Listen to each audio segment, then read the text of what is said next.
4 horas e 26 minutos. Quero conversar aqui com o Paulo Henrique Bessa. Boa tarde, Paulo. Boa tarde. E o Luiz Humberto Carsalade. Boa tarde, Luiz Humberto. Chega mais perto aí do microfone, por favor. Boa tarde, cara. Nós vamos falar sobre remoção. Remoção é uma palavra muito forte. Vamos falar sobre atendimento às famílias quando alguém na casa está com um surto. Eu acho que, inclusive, muita gente não sabe que existe esse serviço. Vocês, a apresentação deve ser uma surpresa na maioria das vezes. Sim.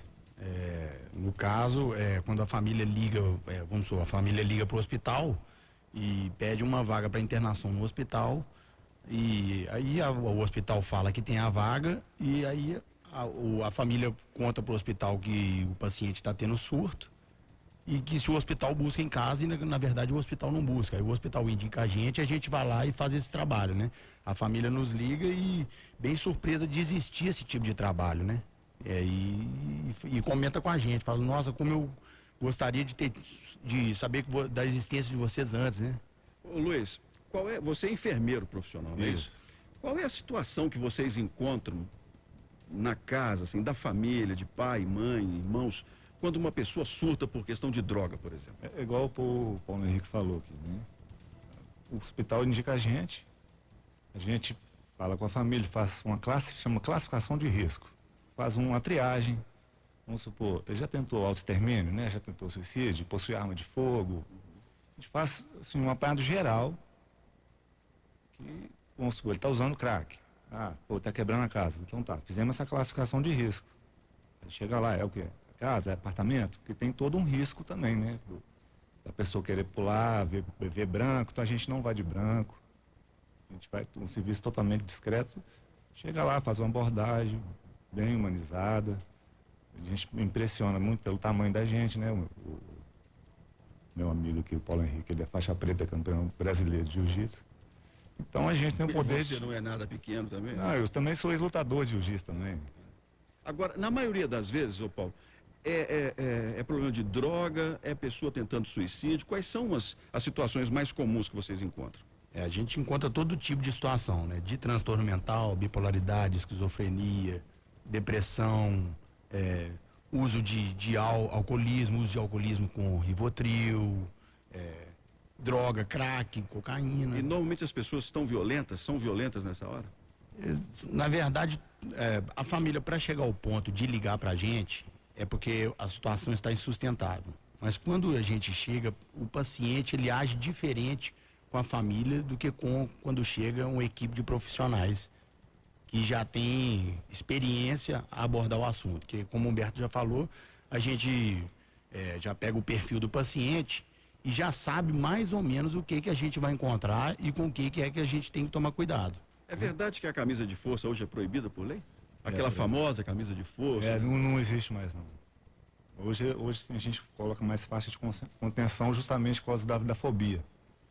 Pessoas já morreram por causa exatamente da camisa de força mesmo. O que você está falando, eu já vivi na experiência, por exemplo. Eu me lembro uma vez que eu fui cobrir uma reportagem ali na região norte de Belo Horizonte. Não, nordeste, lá é Tupi, Guarani, região nordeste de Belo Horizonte.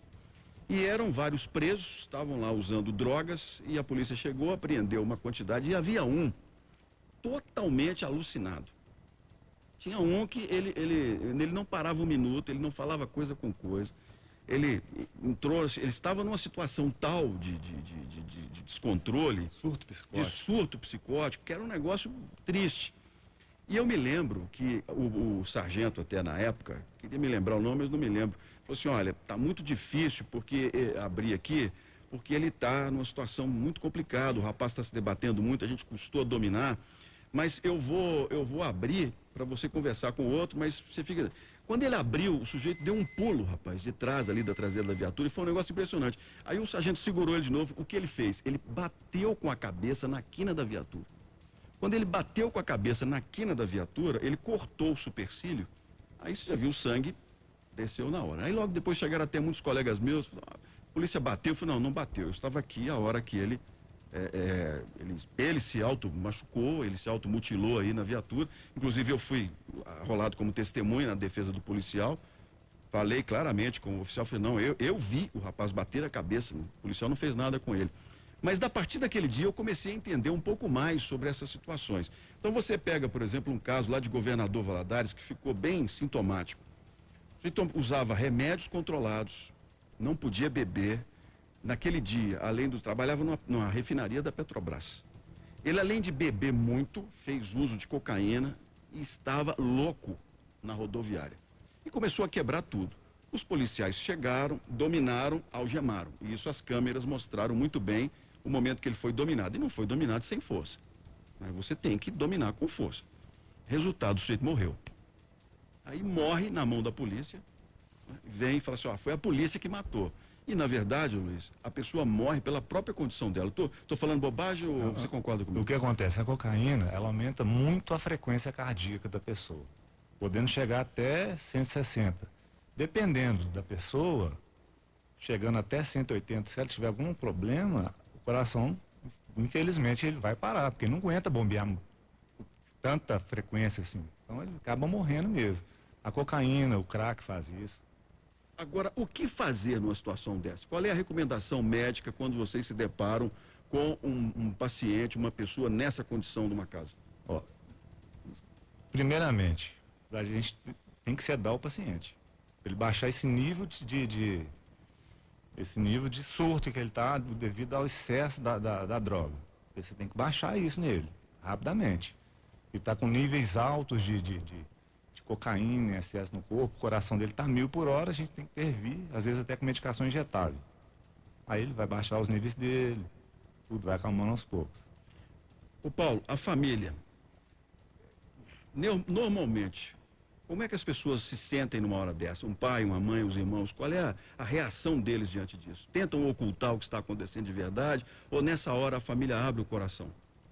Isso varia muito de família para família, né? A gente pega todos os tipos de situações.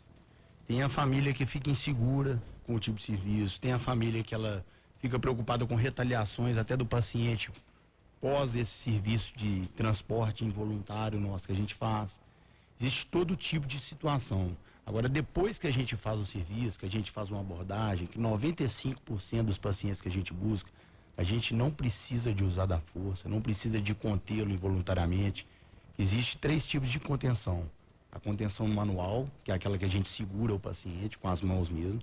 A contenção mecânica, que é como o Humberto falou, que é usada a faixa. E a contenção química, que é a sedação. Então, primeiramente, a gente tem uma tática de convencimento verbal, que a gente chega e aborda o paciente devido ao grau de risco que a gente já pega antes com a família, né? E logo após ter feito todo esse procedimento de ter abordado, ter levado, e como eu te falei, 95% dos pacientes a gente consegue convencer de entrar dentro do carro para levar para o hospital ou para uma clínica, aí a família fica muito feliz e agradece e gosta muito do nosso trabalho. É preciso o acompanhamento de um médico numa hora dessa ou não? Não, não é preciso. Mas, por exemplo, a internação, ou levar para algum lugar, o médico tem que acompanhar.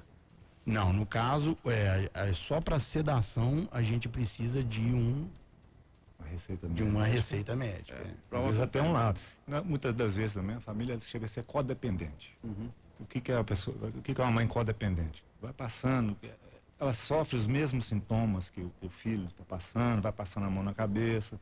Só que chegou uma hora que a mãe sente que o filho vai morrer ou porque ele vai ter uma overdose, vai tomar um tiro de bandido, vai tomar um tiro de policial.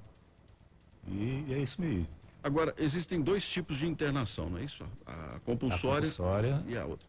E a outra, a internação involuntária, o Paulo Henrique. Pode explicar pra gente. Qual é a diferença das duas, Paulo? A internação involuntária é quando é com o pedido da família.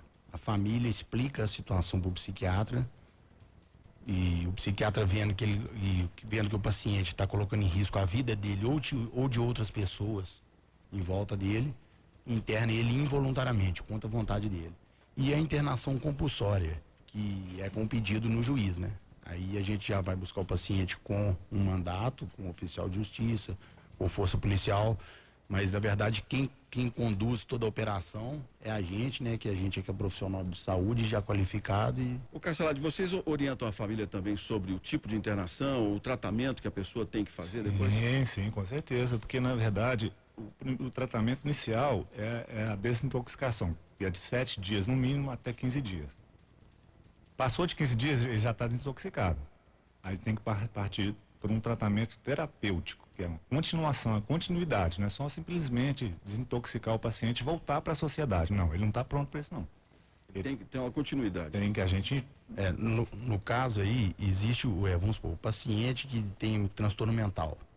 Esse paciente, ele não precisa de um tratamento terapêutico. Ele precisa, no caso, de um psiquiatra, de fazer um tratamento no hospital psiquiátrico, né? Diferentemente do paciente que ele usa a droga. O paciente que já dá problema há muitos anos com a droga, ele vai para um hospital psiquiátrico, ele fica abstendo durante 15 dias, mas na hora que ele sai, ele pode até ter vontade de querer não usar mais droga, mas a droga é mais forte do que ele. Então ele precisa de um tratamento terapêutico que dura 6 a 9 meses, numa clínica especializada, né, para ele tirar ele daquele meio dele e inserir ele de novo na sociedade com um novo modo de vida, entendeu? Então a gente consegue orientar a família também qual o tipo de tratamento que esse paciente precisa, no caso. O Carsalati, com relação ao horário, há algum horário mais comum para esse surto? Não. Ou é o dia inteiro? Não existe horário para surto. A pessoa vê oportunidade na casa, achei R$100 ali, vou buscar. Vamos supor que ela é viciada em crack. Pegou os R$100 ali, meia-noite, 2 horas da manhã, já está completamente drogado, quebrando tudo, querendo mais, aí volta para casa. Pode ser 10 da manhã, isso não existe. Não tem horário para isso, não. Bem, são 4h37. Sem citar nomes, eu gostaria que vocês me revelassem um caso que marcou vocês nessa história. Sem dizer bairro, nada, para a gente manter sempre, naturalmente, a privacidade das pessoas. Um caso que marcou vocês. No caso, eu fui buscar um delegado de polícia e me ligaram, falaram que a equipe da Polícia Civil já estava pronta para fazer o desarmamento do delegado. Cheguei lá, 5 viaturas, mais de 20 policiais com colete. E aí eu tive de orientar mais de 5 delegados de polícia e eu tive de orientar como fazer essa negociação com o delegado dentro da casa dele para que desarmasse esse delegado, para que a gente contesse ele levasse ele para o hospital. Era droga ou bebida? Era álcool, alcoolismo. É um problema muito sério na Polícia Civil, muito sério. É uma doença, inclusive, funcional, o problema da droga, pelo estresse, o perigo, né? Nós temos grandes policiais que foram afastados ou sofrem desse problema do alcoolismo. Conheço vários. E você, Cassara, de um caso que te marcou? Carlos, eu tenho 18 anos que eu faço esse tipo de trabalho. Eu poderia falar, 10 horas de caso, que você fala, meu Deus do céu, não é?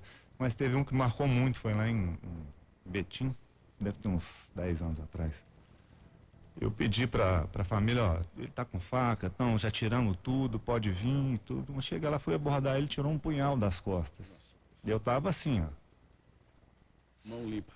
Mão limpa, não, tava com minha faixa de contenção e tava assim, meio metro do sujeito. Você pode pegar, então vem. Quase que me deu uma facada na barriga. Ele começou a se automutilar, igual você falou no começo. Começou a cortar a barriga. Foi abrindo, começou a ter exposição de tecido adiposo ali. Aí chegou o helicóptero, pedir ajuda. Normalmente a polícia militar nos ajudam. E ele começou, aí chegou o corpo de bombeiro, chegou tudo, aí teve que jogar gás lacrimogêneo, senão o cara ia realmente autoexterminar. Bem, são 4h40. Experiências da vida, né? Experiências da vida. O Paulo Henrique Bessa. Paulo, uma boa tarde, muito obrigado. Como é o nome da empresa? Eu não falei o nome da empresa. Rápidas Remoções, nós temos até o site, né? www.rapidasremoções.com.br. Lá tem nosso telefone para entrar em contato, né? A gente atende em todo o Brasil, temos transporte terrestre e aéreo também, contato aéreo, né? Paulo Henrique, muito uma boa tarde, muito obrigado, viu? Boa tarde, obrigado você, cara. Luiz Humberto Carsalati, muito obrigado pela presença aqui. Obrigado você, cara. Um grande abraço. 4h40, aprendi muito. 4h40, volto já.